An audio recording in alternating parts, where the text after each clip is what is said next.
right, guys. So the issue of extradition with Simon Ekpa started not today. All right. So this particular video clip shows that in the year 2023, there was actually the Nigerian government was actually asking to extradite Simon Ekpa to Nigeria. So even before Simon Ekpa became the leader of the Biafran people, he was agitating, and they were looking for a means to bring him to Nigeria. All right, while Nnamdi Kanu be released. But let you guys to actually listen to this video update. I'll be right back. Peoples of Biafra, Ibok Nnamdi Kanu from detention at the Department of State Service, the DSS. It also reached a resolution calling for the extradition of a self-acclaimed leader of the separatist group, Simon Ekpa, from his base in Finland to face charges for his sit-at-home calls and inciting trouble in Nigeria's southeast. Our National Assembly correspondent Omo Bazwai has more on this. Simon Ekpa, a self-styled leader of separatist group Indigenous People of Biafra, has been passing several orders from his base in Finland to his followers, establishing a strict sit-at-home order in Nigeria's southern states. In the absence of Nnamdi Kanu, crippling commercial activities in the region. On Wednesday, the activities of Ekpa and his gang finally caught the attention of the Senate, following a motion by Imo West Senator Osita Isinazo. Isinazo's motion was co-sponsored by all other 14 senators from the southeast, inviting Nigeria's federal might to end the rascality of Simon Ekpa and his band of outlaws in the region. The Senate is aware that thousands of innocent lives have been lost since this action of sit-at-home in the southeast started, and properties worth over $1 trillion have been destroyed, which has resulted in investors leaving the region. 2023. Efforts by the governors of the 5 southeastern states have achieved little to no end in the terror activities of Ekpa and his men. Kanu was extradited from Kenya in 2021 after he jumped bail in Nigeria, alleging threats to his life by Nigerian security forces. On October 2022, Justice Binta Nyako of the Federal High Court struck out 8 out of the 15-count charge earlier brought against Kanu by the Nigerian government. The appellate court ordered his release on account of his unlawful extradition from Kenya to Nigeria to face terrorism charges. But the Supreme Court overturned the decision of the Federal High Court, leaving Kanu in detention since then. It don't happen. Well, as you can see, are you seeing it? Are you seeing it? You see what in there? Well, what in there we say, the Chief of Defense Staff, Nigeria Chief of Defense Staff, by the name Christopher Musa, has warned, not suggested, not said, has warned the people of Southeast against propagating the activities of the proscribed indigenous people of Biafra, IPOB, and its armed wing, the Eastern Security Network, on the social media. That is, he has warned that you should not be posting anything about Biafra, about Nnamdi Kanu, or Simon Ekpa, or Eastern Security Network on the social media. I want you to remember that they have told you that they are going to be controlling social media before now. And I want you to also know that they have also said, and it has passed first or second reading, thereabout, I don't know, that they are going to establish a law that before you post video from Nigeria in any social media, you must have an office, you must have a license, you must employ at least 3 people. And this is to make it difficult for you to make videos And now is you must not say anything concerning or that have to do with Biafra activities, Nnamdi Kanu, Simon Ekpa, anything happening in Biafra land, about Biafra anywhere, whether it happened in Jerusalem, you should not talk about it in the social media. That is what Chief Christopher Musa is telling you.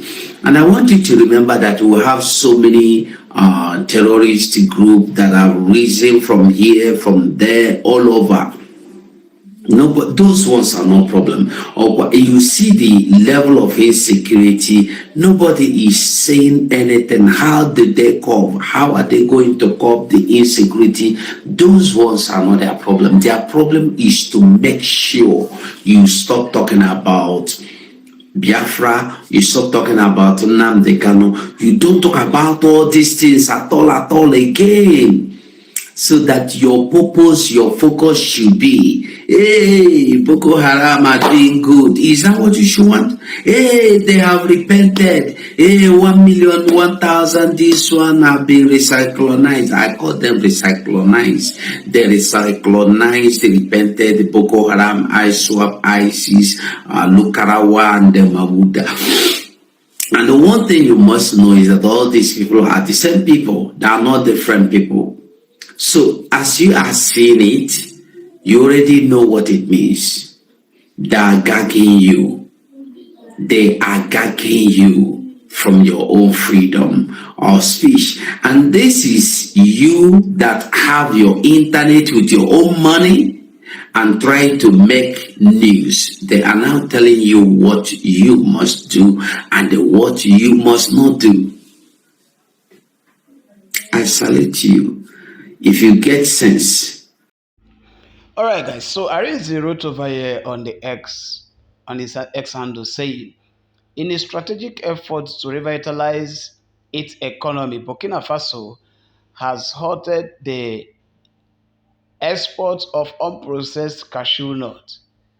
The aim is to enhance local processing, generate employment opportunities, and increase the value of its product domestically.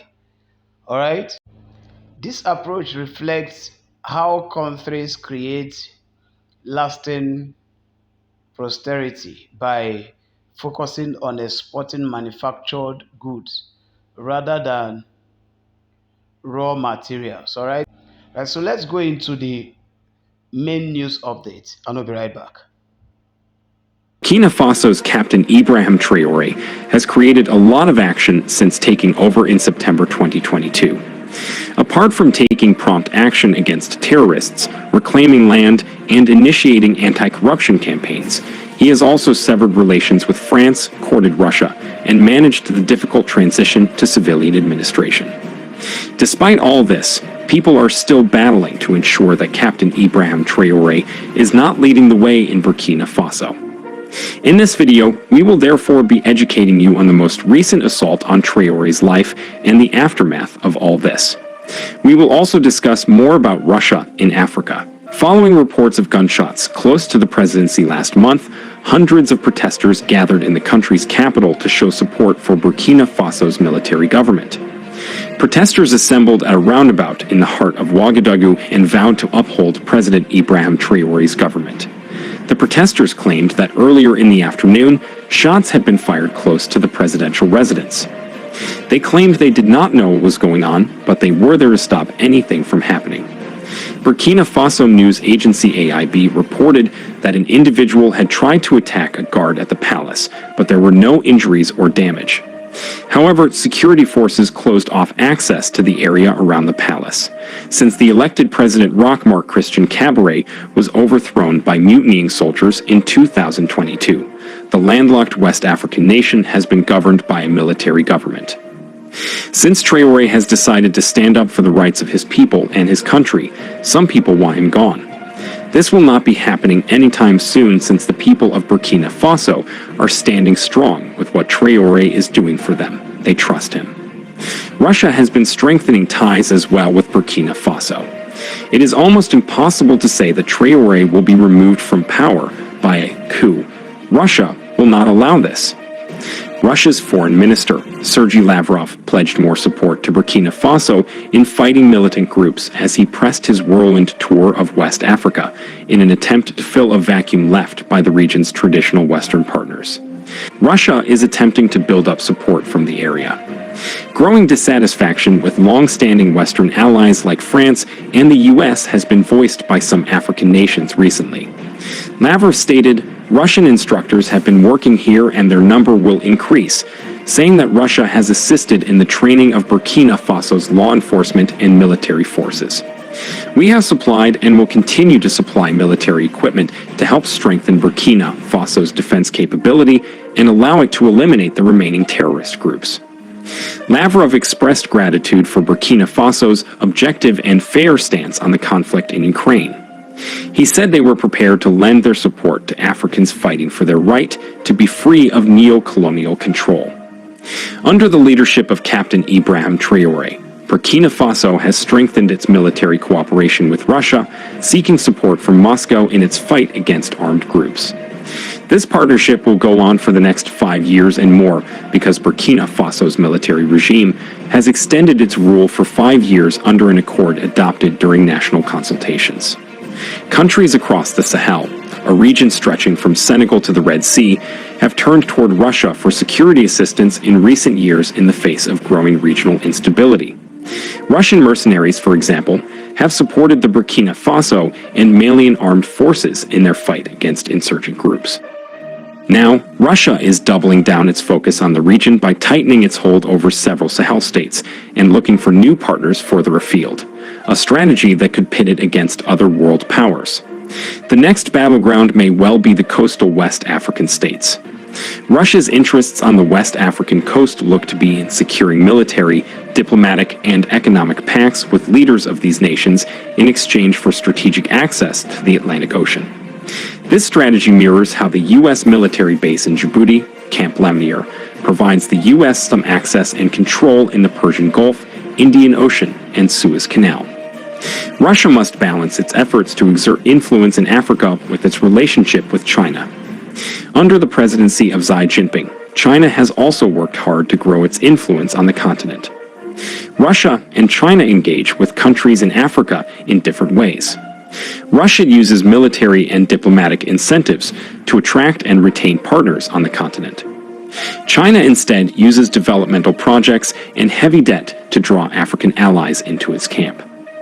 The US and Russia are at odds over their influence in Africa. The current situation reflects the old struggle for partitioning Africa among major and emerging world powers, and it could trigger a proxy war among countries in Africa. The United States decreased engagement with Africa, particularly its 2018 decision to reduce counterterrorism efforts in the region despite the growing threat of terrorism in many African countries, has also coincided with Russia's return to the continent. Moscow moved quickly to close that gap in security. To strengthen Russia's reputation as a dependable strategic partner on the continent and to secure military contract agreements with various countries, President Putin hosted the first ever Russia-Africa summit in 2019 at the Black Sea retreat of Sochi. 17 African heads of state attended the second Russia-Africa summit in July 2023, despite the war, sanctions, and pressure from the West. There, they signed various agreements with Russia on preventing an arms race in space, cooperating in information security, and fighting terrorism on the continent. Moscow also pledged to write off further debt. During this summit, Putin also promised to deliver grain to some 6 African countries. In November of last year, Russia's agriculture minister said Moscow had begun free shipments of grain totaling up to 200,000 tons to 6 African countries, as promised by President Vladimir Putin. It will also be good to note that Burkina Faso, a landlocked nation of 20 million, has been ravaged in the past 8 years by violence from extremist groups loosely affiliated with Al-Qaeda and the Islamic State group, and from the fighting between government forces and the militants. Additionally, in less than 10 months, the nation saw 2 coups. The second occurred in September 2022, during which the military leaders expelled French personnel and looked to Russia for security assistance. The leaders have had trouble controlling the humanitarian and security situation, nevertheless. Note that Burkina Faso's military leaders also received a fresh consignment of military drones from Turkey earlier this month as part of their assistance in the fight against terrorism. Russia's backing of Ibrahim Traoré is an issue that sparks discussions among people with different viewpoints and poses a lot of issues. Some contend that Russia's support for Traoré is a calculated attempt to increase its influence in the area, while others see it as a show of unity and solidarity with a leader who embodies their principles. Whatever the reasons for Russia's backing, it is obvious that this partnership has important ramifications for Russia as well as Traoré. Traoré feels more legitimate and more secure in his place on the global scene with the support of a powerful nation such as Russia. Additionally, it gives him access to knowledge and resources that will help him in his efforts to promote economic expansion and political stability. Nonetheless, it is critical to recognize the possible repercussions of this kind of assistance. The partnership may help Traoré in the near run, but it's unclear what will happen to his nation and its people in the long run. Do you think there will be any problems between Russia and Burkina Faso in the future?